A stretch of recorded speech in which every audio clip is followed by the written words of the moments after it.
Hello and welcome to A Bechdel Dysfunction, a podcast that dissects feminist films directed by men and discusses whether they are helpful or harmful. I'm Cara Strover. And I'm Harry Anderson. We are two film school underachievers who are heaps good at talking about movies but not that flash at making them. We want to acknowledge that we're recording this on Wurundjeri land, and we'd also like to acknowledge the traditional custodians of the land and pay our respects to elders past, present and emerging. We also extend that to any other First Nations people who may be listening. Today we'll be discussing the 1975 thriller The Stepford Wives, directed by Brian Forbes and starring Catherine Ross, based on the 1972 novel by Ira Levin, and I will just die if I don't get this recipe.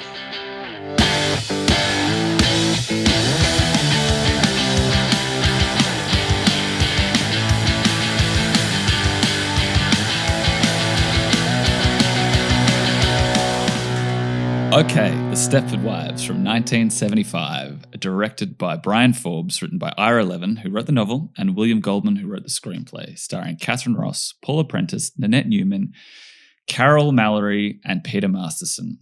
And here is the synopsis as per IMDb, as I do every single week. Joanna Earhart has come to the quaint little town of Stepford, Connecticut, with her family, but soon discovers there lies a sinister truth to all the too perfect behaviour of the other women residents. Cara, welcome to the pod. Thanks for having me. No worries. Love the invite. Anytime.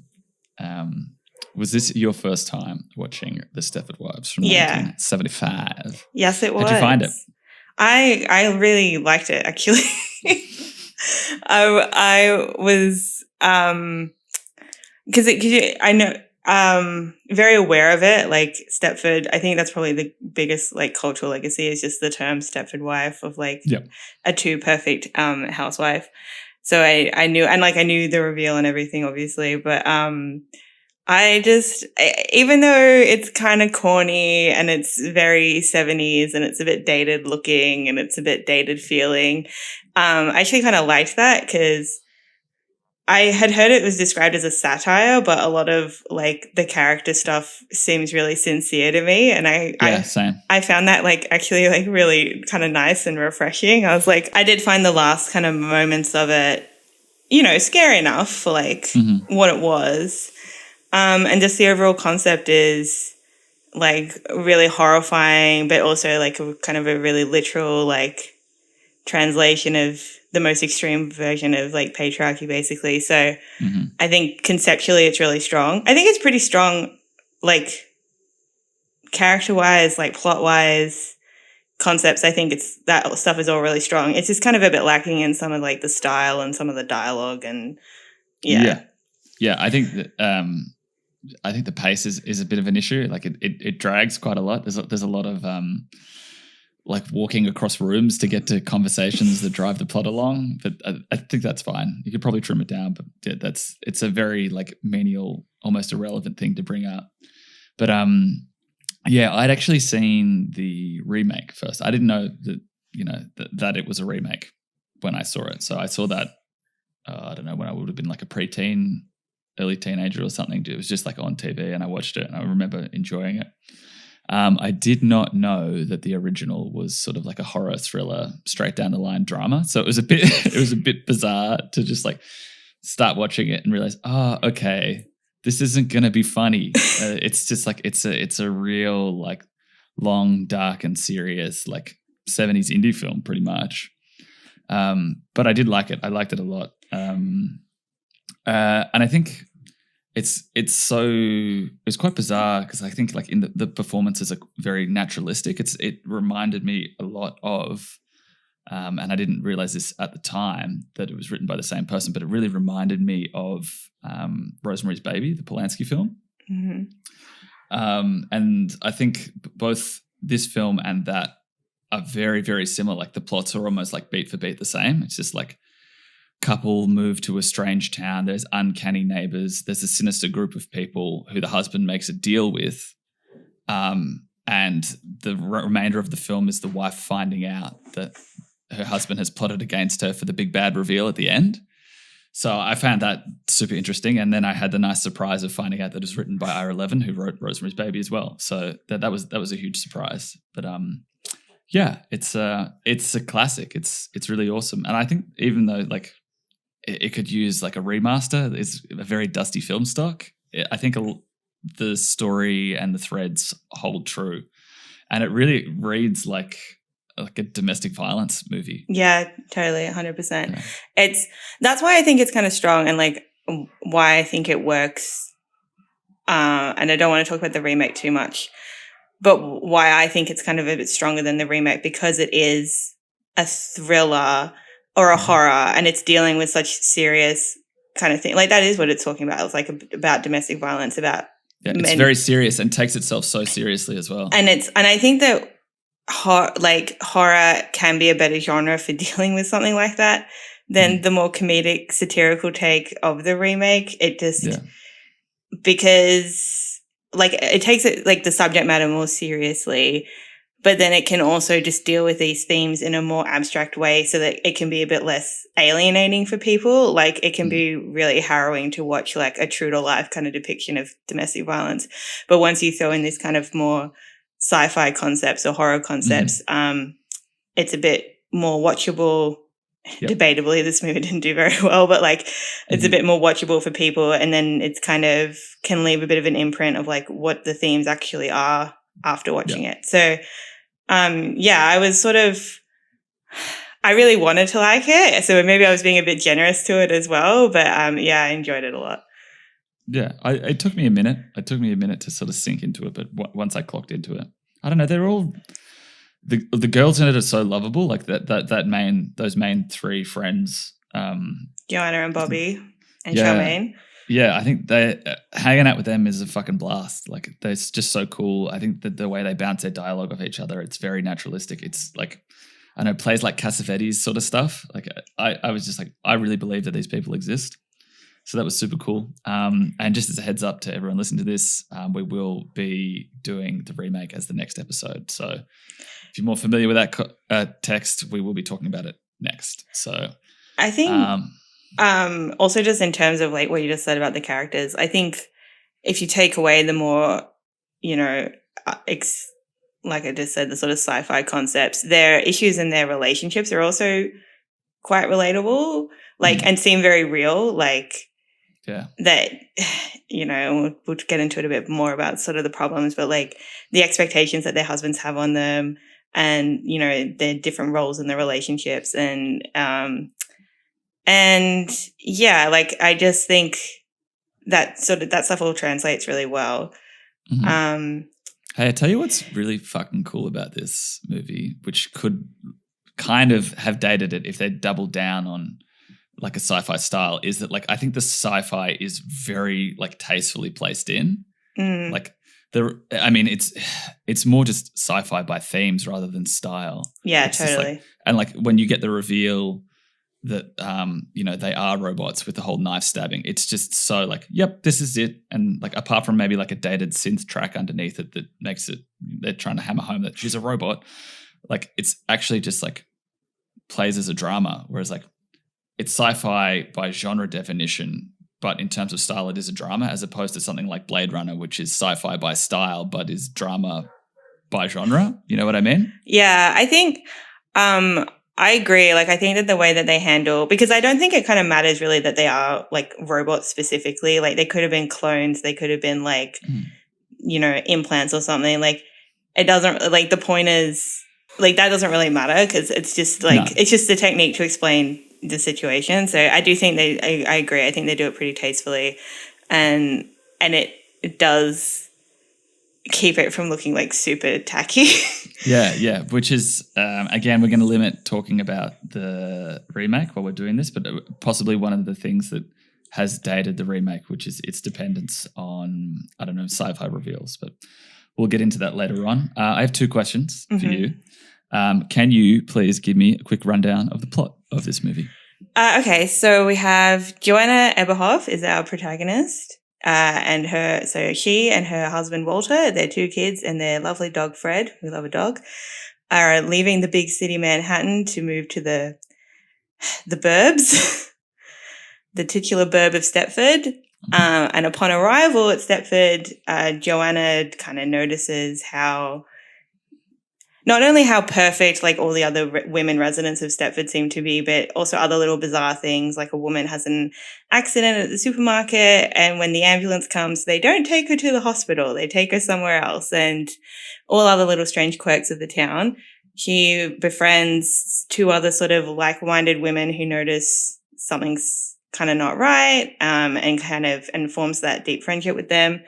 And then sort of slowly their little group starts to break down as they each kind of get turned into a Stepford wife, a Stepford woman. First Charmaine, then Bobby, and then eventually Joanna, when it's revealed that the men of Stepford, with the help of Diz, the what is it? A men's association? Is that what it's called? The Men's Association of Stepford. And the Men's Association of Stepford, which is a male-only group, which I think at the start of the movie he's like, oh, they're thinking about opening it up. And I'm like, well, what are you going to call it? The Men's Association of Stepford, of which every man in Stepford is a member, and the sort of weirdly like Hugh Hefnery kind of character of Diz is like the little leader, known as Diz because he used to work at Disney and built robots for them, is building robot replicas of the Men's Association's wives so that they can have a perfect robot housekeeper sex toy. And killing and the human wives. In the process, spoilers. Yeah, spoilers if you didn't know this extremely famous reveal from a film from 1974. You've had 50 years, folks. So. The Stepford Wives were robots the whole time. Shocking. And so why is this a feminist film, do you think? I think because it touches on... It literally in the movie talks about women's lib, and and the themes of it are all feminist. Like, you know, what are the relationship dynamics between husband and wife? What is the role? Like, what is women's role in this changing? Like, this movie came out in 1975, which, as I mentioned last week, it's kind of peak like women's lib, second wave. So women's role is changing in society, and that means that their relationship to the home is changing, their relationship to work is changing, and this is all touched on in the film. And that's part of the anxiety, like in Stepford Wives, is what does that mean? I think that's kind of a little bit of what I would also say is a success is like, you kind of see that tension in Joanna herself as they're moving of like wanting to appease and be a good mother and be a good wife, but also having these personal aspirations and just constantly hitting a wall with them. Like, not just by her husband, but also just by, you know, these really, like, I think this is what we were saying about the character stuff. Like, it's really human, right? Like, she just wants to be an artist and wants to be remembered. And, like, is she good enough? That all feels really relatable. Mm-hmm. But then also... What was the question? Why is it feminist? I'm completely derailed. So, like, we have this podcast where we talk about... and then also, obviously, you know, the reveal that these men are murdering their wives to replace them with robots is sort of like... I don't want to say the logical extreme, but it is this kind of just... I guess it's satirical, but just this extreme position of like what patriarchy could come to. Like, what is it that men want from women?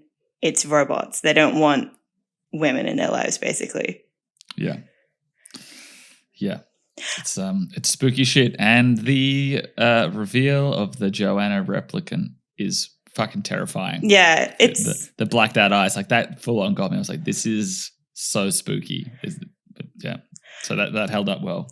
I want to just kind of, I think it's important to mention a little bit about the context. Like, obviously, like, there's second wave feminism happening, but the context of filmmaking in that time as well, where there was a bit of a cultural backlash to, like, women's lib. And so you kind of start getting these really, like you mentioned, you know, American independent cinema of the 70s, which is like amazing films. And I'm not knocking any of these films, but there is part of it that is like this backlash to women's lib and this kind of reinforcing of like the interesting internal male psyche of like stuff like The Godfather and Dog Day Afternoon and like Taxi Driver. Yeah. Easy Ride. Marty Scorsese. Yeah, and that's nothing against those movies, but that is kind of the context in which this movie came out. Like, worth keeping in mind when you think about the reception of the film. So I think that's kind of important context to have for when this movie was made and when it came out. I do have like a little quote about it. You might not need to keep it, but I think it's kind of like an interesting kind of analysis of what happened. So it says, so this is from Lillian Berzkowski from an article from 1987. So not like contemporary, but like closer than we are now. Mm-hmm. And she says, in this historical period, the Stepford Wives had a relatively short theatrical life and met with neither popular nor critical acclaim.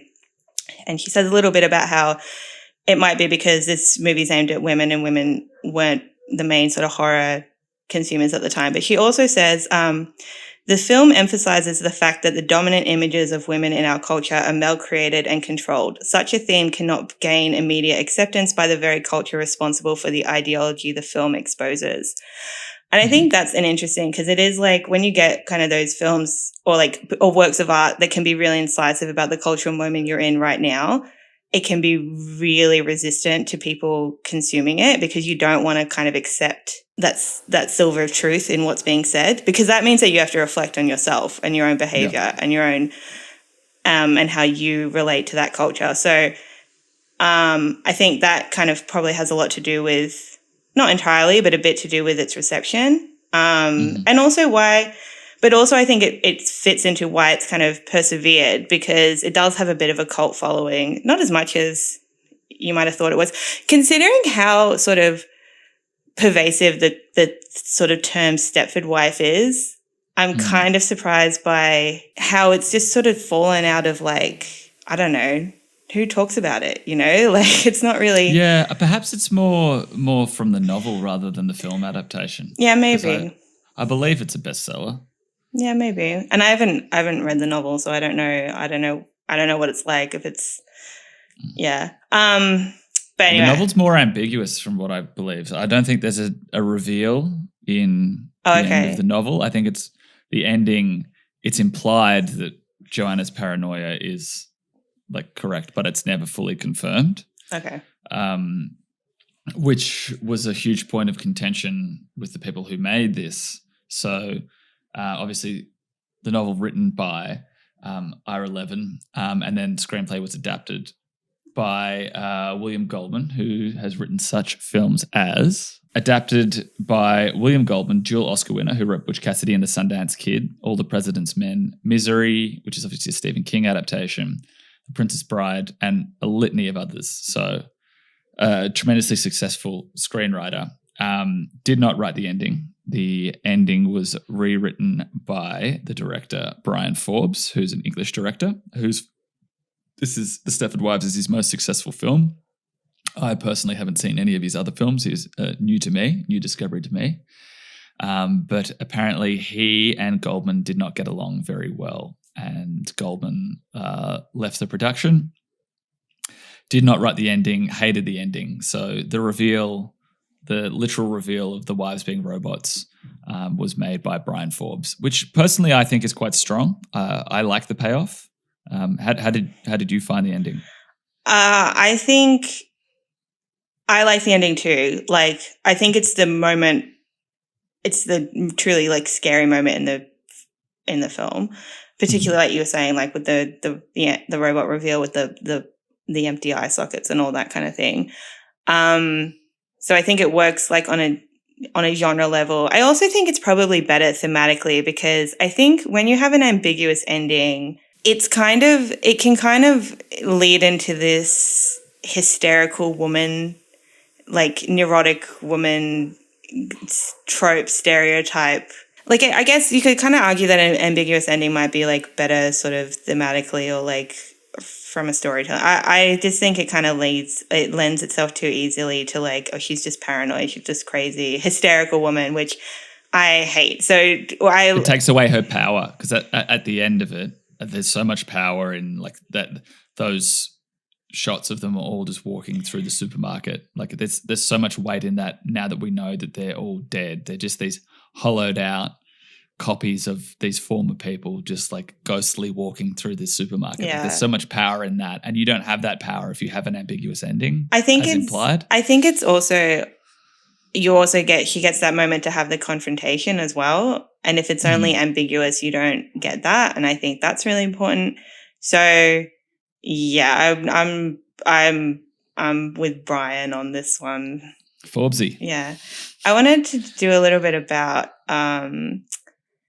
their reception. Which please. So having done a truly teeny amount of research, by which I mean one article. We're experts here. What are you talking about? I am surprised by the contemporary response to this film. And again, I think it's because of how pervasive like the concept is in the culture. It just made me, because it comes up in stuff. Like when you hear Stepford Wives, you know what it is. Like they would have done a parody on The Simpsons. They would have done a parody, you know. Which is our shorthand for rattling the cultural zeitgeist. But you know, so that would have made me think that it was like a big hit at the time. But again, like you said, maybe that was the novel and not the film, because the movie was not a hit, and only, you know, developed a bit of a cult following afterwards. So commercially didn't do that well. The response by film critics and feminist critics also seems to have been generally negative. So film critics thought it did sort of horror movie genre not very well, and feminist critics, I'm kind of surprised by the feminist critics' interpretations that I've seen, because there are some who kind of interpret it as like an MRA movie, like as if the ending is supposed to be like a good ending. And I'm just slightly... That's poor media literacy. I'm kind of baffled by that. But then again, these critics are not necessarily themselves like film critics or even like film feminists, like feminist film analysis. This is like Betty Friedan and like active advocates and intellectuals in the movement, but who maybe don't have the best media literacy, because I'm like, I don't know how you can get that from this movie, in my opinion. Yeah. So yeah, like I guess I saw that as well. I saw that, and she's the author of The Feminine Mystique. Correct? Yes. Yeah. I did see that, you know, when I was scrolling through the Wikipedia article for this film, that had come up. I sort of got the sense that maybe she was angling that because it was made by men, a novel written by men, and then a film written by a man and then directed by another man, that it was a bit of an appropriation sort of thing. Like they were sort of stealing the thunder of women to tell their story for entertainment. That's sort of the gist that I was getting out of it. But I don't know, does that sort of like change your perspective on that at all? No, possibly. I haven't actually read her full quote into like what she thinks of the film. I was kind of reading it as somebody else sure. Quoting her. So I don't know. I don't get a full read on it. I don't know that the sort of not like the concept of appropriation in the way that we use it now was like as prevalent in the 70s when this came out. I'm not sure it was as big of a concern. Like I'm pretty sure like Laura Mulvey's essay on the male gaze came out like the same year as this movie or something. So that kind of idea wasn't as prolific as it is now. But again, like, and I'm not going to, you know, if anyone does read it that way, I'm not going to say that you're wrong. Like you read it how it's just an interesting take. You read it how you read it. But I guess it was kind of what was surprising to me is that, you know, when we were coming up with films for this podcast, I was like, oh, the Stepford Wives, yeah, this touch-tone feminist movie, which apparently not a lot of feminists at the time really thought that it was, which was just kind of shocking to me. Yeah. But yeah, anyway, like I just feel like the kind of meat and bones of it all, that's not how I read the film at all. No, me neither, because the characters are so strong. Like those three core characters are so strong in their beliefs, and they're such established people. Yeah. Like they walk into the film as established people with core beliefs.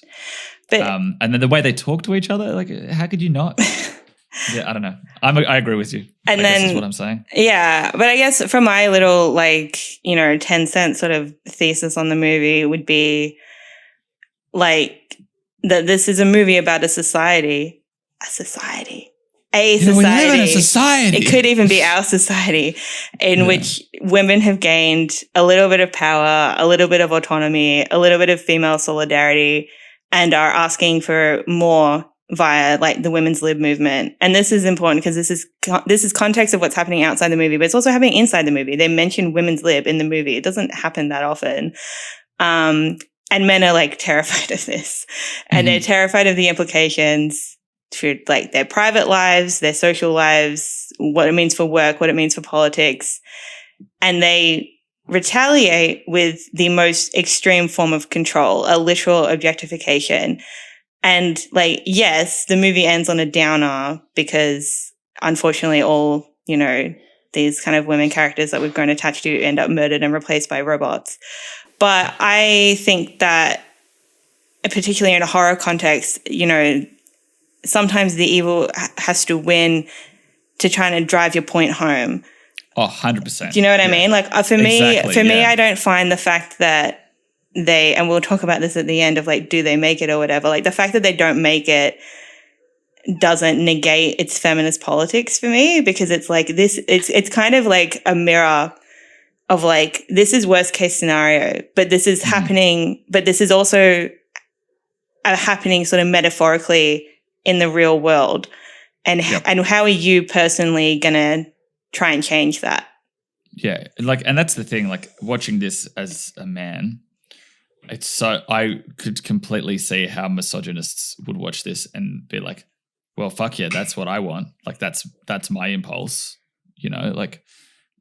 and you have to have that horror punch to be able to break through to the people who are sort of, sitting on the fence, who are sort of blasé about it. Like that's the audience that you're trying to win over. And if you don't hit with that impact, you'll never provoke any change whatsoever. You know what I mean? Like me as someone who's like very much, on side being an ally, I know that's like, for want of a bit of a phrase, like, it still hits, you know what I mean? Yeah. Like this is like, it's a nearly a 50-year-old movie, and like the impact of that endpoint where she is killed by her replicant is so powerful, and I'm on side. Like I can't even imagine what the fuck that would be like for someone who was like sitting on the fence. I just think the last 15 minutes of this movie is so impactful.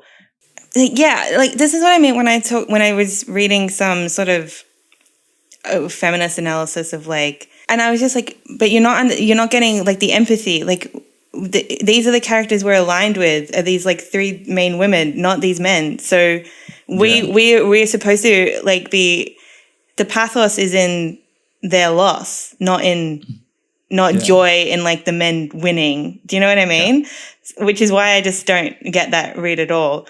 Well, yeah, and that's again, I'm breaking up my own rule here, but like that's one of the key differences with the remake is that this entire film, the original film, is from the perspective of the female protagonist. It's like it's her view, and she's kept, the information of her antagonist is kept away from her until the very end. Whereas as an audience in the remake, we're aware of the antagonist's behavior. Like we're led into the men's society. We see what they're doing. We understand what they're doing. So that mystique is completely gone. And there's no area for sympathy or empathy rather. Yeah. Whereas like in the original, it's like we only have her as our guiding force, and we empathize with her from pretty much the opening shot. So again, poor media literacy. And we see the world from her perspective. So we see everything strange and bizarre and unsettling about Stepford, and we have the same, fears that she does. So it's not just a sort of like neutral view of a woman sort of being paranoid for no reason. It's like we're feeling that with her, which I think is really important, and I do think is something that's missing from the remake. But yeah, that's kind of like my sort of my $1 thesis on what the point of this movie. And just for little kind of miscellaneous, I really love also, because we talked about the other characters, I really love the scene with the therapist as well. And when you talked about like domestic violence, like the bit at the end where, and I feel like in another script, in another movie, this could just be a scene of a therapist dismissing, like, you're just paranoid, just calm down, just go home. Everything's like, this is obviously ridiculous. But this is a really nice moment of affirmation of where, like, a person in a position of trying to help you actually says, obviously if something's making you feel this wrong, then something's wrong. You go home, you get your kids, don't tell your husband, and just get out, which is like also the advice for a lot of, real life domestic violence situations. So it's just get out as soon as you can. So I found that scene really moving. And the other scene I want to mention is it's sort of towards the start after Walter's first night at the men's association, when he comes home and he's doing this, when he's like, I love you, I really love you. And when you know the ending of this movie, I was like, that is the most sinister shit.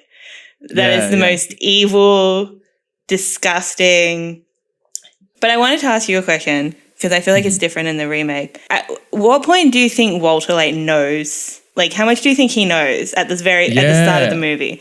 Yeah. So there is a conversation probably 10 minutes into the film after they've moved in, and he has a conversation with his neighbor. Yeah. When he goes to get the mail, and it's sort of it feels like he alludes to already knowing, and he knew all along that this is what it was. That's why what happened at the town, and why he wanted to move to that town, and why he picked it out. Because they also have a conversation where Joanna's like, you always pretend like we decide things together, but you asked me if I wanted to move here, you'd already been looking. You asked me if I like this house, you'd already put down a payment. I think it's ambiguous. I don't think it's set either way, but there is a reading you could make that he knew that this would happen from the very beginning. It kind of gets implied even in the first scene when they're in the car and she sees the guy carrying the mannequin. Yeah. And then his kid's like, Daddy, we just saw a man carrying a naked lady. He's like, and that's why we're moving to Stepford. Yeah. It's a little on the nose, but it's it sort of suggests that he knew all along, and he had this plan to kill his wife and get a sex robot to replace her. It's just incredibly horrible and sinister, and which again, but, there is a part of that scene because he seems all cut up about it, and so it's obviously he's decided, and that's evil. But there's this weird part of him that's grappling with it. So that was the only thing that made me think that maybe he hadn't thought about it, and it was just he found out once he got there. But that's why I wasn't. I'm the same. I'm not fully sold on whether that's when he found out that night or if he knew ahead. But either way, I do find that scene. It's just it's so manipulative and so. It's ick. It gives me the ick. But that's what I mean of why I like this movie more than the remake, because it has those moments, whereas the remake doesn't really have them for me. And then there's sort of one other thing. I think you might cut this segment if it's boring, but I just kind of wanted to. One other thing, I was I don't have anything deep to say about it, but I think the way that the film depicts the sexuality of the Stepford Wives is interesting and kind of incisive, because it acknowledges this dichotomy of the facing the chauvinist man, that you want a hot wife, but you don't want a wife that presents as sexually available to other men. Because I think I was reading that originally the Stepford Wives were going to wear skimpy clothes or sort of Playboy bunny outfits, and then it got changed to this 50s sort of glamorous but homely housewife thing. And then there's this pushback. Well, if I was a man and I was going to have a hot robot wife, I'd want her to look sexy. But I actually think that the styling of this movie makes sense, because wife also has a role. It's homemaker, sex robot, but also status symbol. And part of the status symbol is, well, she's hot, but she's not a slut. Do you know what I mean? So I think that they kind of get this best of both worlds situation of beautiful, appropriately non-provocatively dressed wife, but also simultaneously always enthusiastically available for sex with her husband only. Yeah, and just to add to the whole Playboy bunny thing, it's just you can't give it all away in terms of just there has to be some sort of boundary between, you can't let the audience know that they're robots before you have the twist. Like, you have to let them fight for the meal. Otherwise, the reveal at the end means nothing. Yeah. I think that it's better story. Like, it's stupid to have him like that. So I think it's better for the storytelling. But I also think it's I think it's more true to, like, how men feel about women in that way. But anyway. Yeah. I know. I completely agree. And I think it's one of the things that's aged best in the movie. It's the uncanny performances of the wives. Like, they are distant and they do seem alien. Even in the first time we see Carol deliver the casserole, she's like this angelic beam. It's just like, that doesn't fit within the style guide of the world that we've gotten to know. It's like all the dialogue and interactions with other human beings prior to that moment have been very naturalistic, like conversations bouncing off each other. Like I said, very similar to like Cassavetes sort of stuff of the era. When she appears, she's like beautifully backlit. Like, it's almost looks like a shot out of the Charlie's Angels TV show or something. It's just like, and has this like angelic robotic rhetoric. So yeah, I think that's aged really, really well in terms of subtlety. Is there anything in particular that you think has aged well or hasn't aged well about this film? Like, obviously the pace. Yeah. I'm just trying to, I'm trying to think of stuff. Like, I think the whole thing could use like a bit of a tidy up. Like you said, the pace, and maybe I think some of the dialogue, particularly about like the women's lib stuff, is a little bit soapy. Well, it's kind of, to me, that's the most obviously like written by a man bit, where it's like, I don't know that women having a conversation about when they were like I don't know that they would talk like that, but then I don't know. It's very literal and on the nose conversations. It was fully about like basic feminist principles. Oh no, actually, okay, hold on. Let me caveat that. Sorry, the actual like when they try and have that meeting, I think that was good because that kind of stuff was happening, right? That like that's consciousness raising groups. I actually mean more the conversation between Joanna and Bobby when they're sort of talking about it, and she says something like, "Oh, I experimented with women's lib back in New York." Like, I kind of found that stuff to just be like really clunky kind of way of introducing it. But then also, like, I don't know, it was the 70s. Like, maybe it was a bit more blunt then. I don't know. So maybe that. And then, yeah, the rest of it's just kind of like a remaster, basically. I actually think a lot of just nothing's kind of jumping out at me as particularly like problematic, if you kind of get what I mean. Yeah. Like, on principle, it's just aged really, really well. It's just a few little like presentation elements that are a little bit clunky. But speaking of presentation, shall we move into our favorite segment of the program, Sexy Lamp? This is a difficult one because, I mean, the whole point of this movie is playing off the sexy lamp as a plot device, because that's effectively what the men in this film are doing. They're turning women into sexy lamps. So it would be very difficult to identify sort of, I guess, an outlier. Would you happen to have one? No, I sort of like conscientiously objected for this movie because I was like, I just was sort of like you said, like that's what this movie is about actually making, like, it's part of the plot is rendering characters into sexy lamps, into objects. So I was kind of like, the conversation felt a bit moot. Yeah. I mean, maybe if we wanted to like flip it, maybe her water specialist ex-boyfriend. Yeah, I guess so. There's something in that though, isn't there? There's just like there's a weird funny tension in that scene where it's just like, yeah, it's a little hint of what could have been. Like, her life could have been something else. Like there's weight behind that scene, but I guess him as an individual, he is just there to sort of carry that along. I had the guy, the creepy guy, doing drawings as my sexy lamp. Oh, okay. Because I mean, it's not much because he's not particularly sexy. He's kind of a creepy lamp. But I found a lot of the guys at the men's association to be kind of just like kind of aimless. But I mean, they're kind of there as a distraction, aren't they? To to hide behind the fact that they're up to something really sinister. Yeah, and I think that they're just supposed to be like they're like the system, right? They're not. It doesn't really matter what their individual characters are like. They're just they are the system of patriarchy condensed into a men's association. Yeah. So do we have to veto the sexy lamp for this movie? Yeah, maybe. All right. But that's okay. We got it first. But we still talked about it. We did. We registered it. But I mean, it's such a huge factor of this film, really. I mean, who would you get Jason Statham to play? That's right, folks. It's time for Statham swap out. All right. For the second week running, just to bring everyone up to speed, if you just happen to be landing on this podcast for the first time and hearing this episode, in each film, as of last week, Cara and I get to swap out one character to be played by Jason Statham in this film. Cara, who have you chosen for your Statham swap out? I reckon you should go first.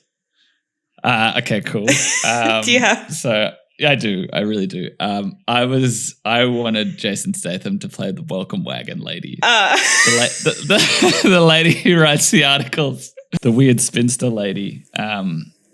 Who's it's just like the town gossip.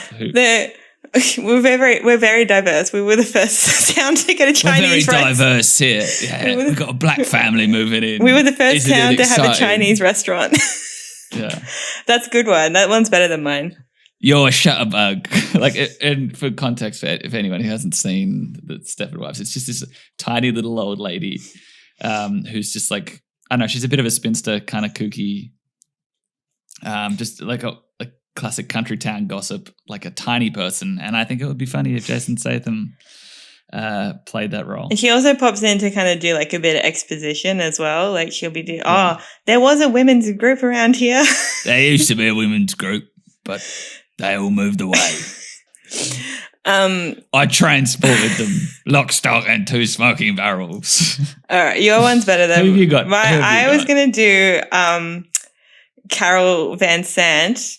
Purely just for the I'll just die if I don't get this recipe scene. If it's just Statham just glitching out, just saying, you have to do it. I can't do his voice. You can definitely do it. I'll die if I don't get this recipe. Yeah. That was my one. It's just my head. Yeah, cool. So he's the first Stepford wife that we get introduced. I'll bake this casserole for you. Fucking awesome. I love that. Yours is probably funnier, I think. I think they're both good. They're both really good. All right. Well, maybe, Jason Statham can play one and Ray Winston can play the other. Okay. But now we're really talking. Oh, just so good. Taking women's jobs and giving them to old white men. Oh, they would have been young at the time, so... For every film that we review on this podcast, we grade them with these 3 questions. 1, does it Fight Club? 2, does it Bechdel? And 3, does she make it? So for number 1, does it Fight Club? Just to bring everyone up to speed, does the film have a reverse effect of what the filmmakers intended? So with something like Fight Club, which should have been just like a basic ass movie about, hey, like mental health can be a struggle, but instead it just made boys want to punch each other in the face. Cara, do you think the Stepford Wives from 1975 Fight Clubs? Unfortunately, it does. Good God. Go on. Well, okay, this one's kind of complicated because I don't know if it's like this movie necessarily, but the concept of Stepford wife definitely does. Mm-hmm. So I was looking at... So what you're saying is that this iconic feminist film is very likely going to get a lower mark than 9 to 5. No.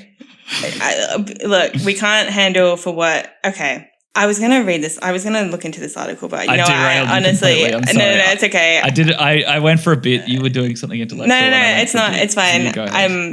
I was going to read this article, but it doesn't really matter because it's too depressing. Basically, all I'll say is sometimes when I've watched a new movie or when I'm going to talk about a thing, I'll go on to a little app called tumblr.gov.org.com. And I'll search the tags. Is it government run? Is that actually a thing? No, it's a joke. Being funny. Okay, cool. It's a joke. The tables have turned. There's like a video. Sometimes when I watch like people talk about Twitter and they go like twitter.org.gov. And I just think that's funny. Sometimes I'll go on Tumblr because it has a sort of interesting little community of film critics and sort of feminist theorists and stuff. And I might put in and see what they think of the movie. Unfortunately, what they've also got on Tumblr is a lot of like weird porn and stuff. And I would say about 80% of what came up when I searched the term Stepford Wives was weird porn fetishizing the idea of being a Stepford wife, like being from a woman's perspective, being as close to a perfect housewife as you can be, and also like from a male perspective, just having a Stepford wife. And I think in this kind of era, like I think I talked about this in the 9 to 5 episode about like trad wives and stuff. Unfortunately, there is a kind of a weird fan base for the idea of a Stepford wife, of like, I want to be a perfect housewife. And whether that comes from this movie specifically or just like the concept in general, like whatever, it's there. So that's unfortunate. I also think at Fight Clubs for that same impulse that I kind of just mentioned before, that I just believe a lot of men just feel that way and would find themselves quite comfortable in this situation, which is just spooky as shit. I would say, like, I think I would talk about it next. Like, I think the 2004 one, Fight Club's harder. I think this one is probably, if you actually watch the film and engage with it in a sort of interested and empathetic way, I think it's less likely. And also, I think this one's like kind of less sexy than the remake. Yeah, like it's not as agree. The images, like they have a couple of scenes where it's like off screen and it's supposed to sort of like, there's one scene where they sneak into someone's house. They just walk in, which is funny. And, you know, they hear one of the couples having sex and it's just a kind of like, it's almost comedic of like how enthusiastic this woman is to the sexual encounter, to the later reveal of like who her husband is. You know, like the outfits they wear and stuff, like they're beautiful, but they're not like sexy. So there's probably less of that than there is in the other one. But like the general concept it's there. Does it Bechdel? It Bechdels quite a bit, hey. Yeah. So straight down the line, Bechdel test, bam, bam, 2 points from us right there. I'm just going to bring everyone up to speed with what the Bechdel test is, in case you're watching this, listening to this for the first time. Please don't watch it. According to the Feminist Film Guide, the Bechdel test, a film has to have at least 2 named women in it who talk to each other about something besides a man. And they do that a fair few times. I like it when Bobby and Joanna meet for the first time. That's particularly awesome, I think. When she just like walks across a field and she's like, I read about you in the paper. I like Bobby a lot. Yeah, me too. She's funny as fuck. She's got gumption. She's got moxie.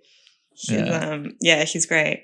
I like it also because of Bechdels, but like, and you might think that it's just them talking about the town, but they talk about lots. Like they talk about their husbands, they talk about their kids, they talk about their hopes and dreams. A big ticker. They talk about women's lib. They talk about living in New York. So yeah, it's just nice. It's just it like you said before, like there's a lot of reality there, I think. The biggin before the biggin. Does she make it? No, she doesn't make it. She fucking dies. So 2 out of 6. This is one of the lowest ranking films we've done. But that doesn't matter because how you answer this next question is the only thing that matters. Cara, is this film helpful or harmful? It's helpful. Do go on. Despite everything.